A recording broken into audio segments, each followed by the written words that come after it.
I just finished downloading and verifying all the engine files, all the Unreal Engine files on my local computer, and I'm ready to create my first project, my first game, if you will.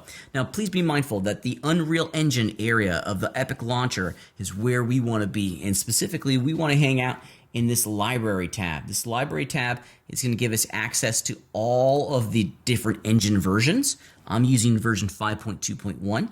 You might be using something different. I would encourage you to go 5.2.1 and up going forward. Don't go into the past, only go into the future. At the time of the recording, this is the most current version of the engine. So your library section is going to give you access to a number of different versions of the engine itself. Please be mindful that each time you have a different version of the engine installed in your machine, it's replacing or duplicating all of the engine files itself.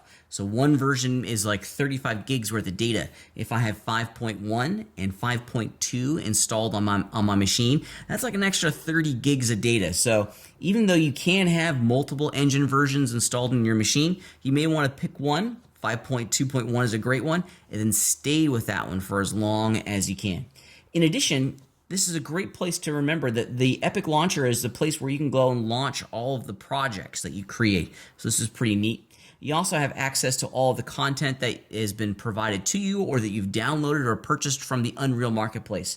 The Unreal Marketplace is a great environment for us to explore assets and files and any number of different things that we can include in our games itself. So with that said, let's go ahead and launch the engine itself. Sorry, I clicked on Marketplace. Let's go ahead and launch the engine itself and create our first game. So let's click on Launch Unreal Engine 5.2. The computer is going to take over for a moment, and it's going to start to launch the core architecture of the engine. This is going to take a minute, so be patient with it, especially if you're starting to work on a lower end machine. It's pushing a lot of data and accessing a lot of data. So once the engine has started its process of loading, it's going to ask you to create a project file from a template. You're free to explore all of these templates. Each one of these templates are going to automatically include some starter content, if you will, some assets and some actors in the game that will allow you to kind of understand and build whatever real-time experience that you're after. So there's a lot of different starting points here. There's a games category. We can look at all the really great starting launching pads for different types of games, from vehicle games to virtual reality games to third-person action adventure games. There's a starting template for all of these experiences. There's another really great one for film and video live events. This would be like the virtual production side of working with the Unreal Engine. What we're going to do is that we're going to go into the automotive, product design, and manufacturing area. Not because we're doing automotive design, but because it gives us kind of the cleanest starting point inside of the entire Unreal Engine workflow. Unreal Engine is huge. There's a lot of content in there, and at times it can feel overwhelming. All of the game starting points up here are overwhelming. There's a lot of stuff that are automatically loaded into the content browser inside the game itself that's just kind of unneeded for what it is that we're trying to accomplish. Just simple turntable renders for the context of our little project.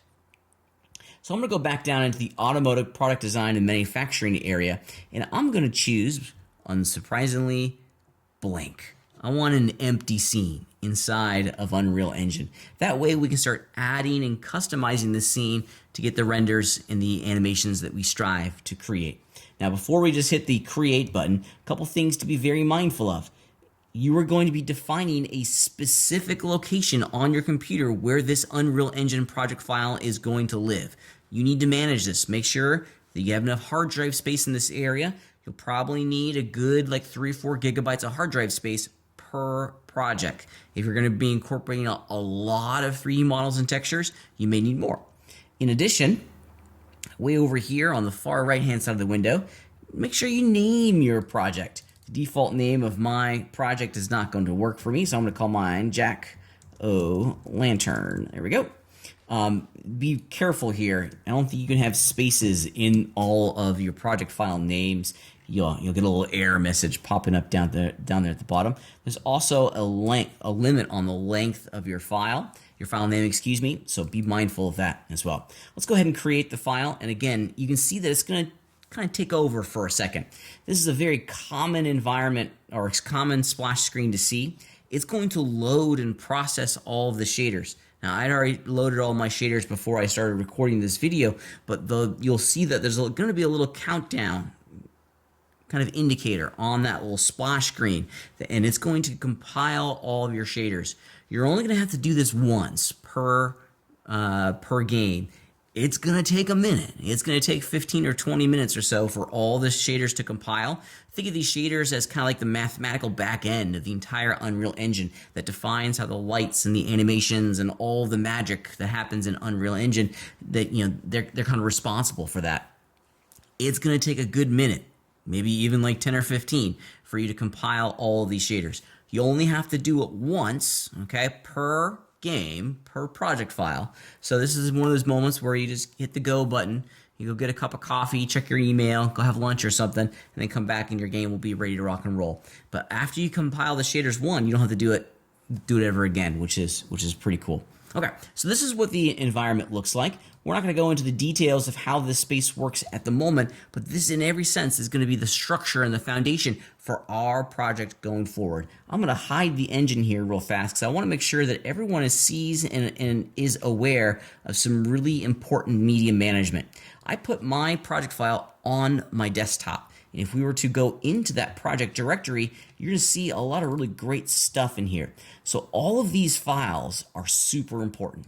And in every sense, all of this, these are the core database that the engine is accessing to create the game. All of these files and folders are necessary for the actual project itself. This one right here, Jack-o'-lantern U project, that's the project executable. If you were just to double click on this one file, the engine's going to launch and your game is going to be there. All of this other stuff is database backend. It's super important. Without any of these files, your game is fundamentally not going to work. So this folder right here now becomes a high value folder because in every sense, it represents the entirety of my Unreal project file system. Without it, I have nothing.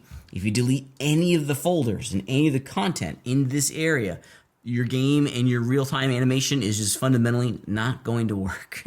So please make sure that you're managing this really critical project folder going forward. I would include it into a very similar media management structure that we've been working with inside of this class. So if I go back into my Jack-o'-lantern project folder, this is how I normally create my project directories. Excuse me. Let's see if I can get out of the way here. Here we go. So I have my library folder. This is going to contain all of my original assets. We've been working with a folder not too dissimilar from this since the beginning of the semester in this class. But notice that I have another folder here called Unreal Files. This is where all of my Unreal information is going to go.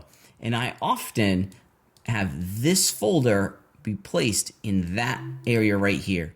That way I have one folder on my computer that contains all of my asset libraries and then all of my Unreal information in one location.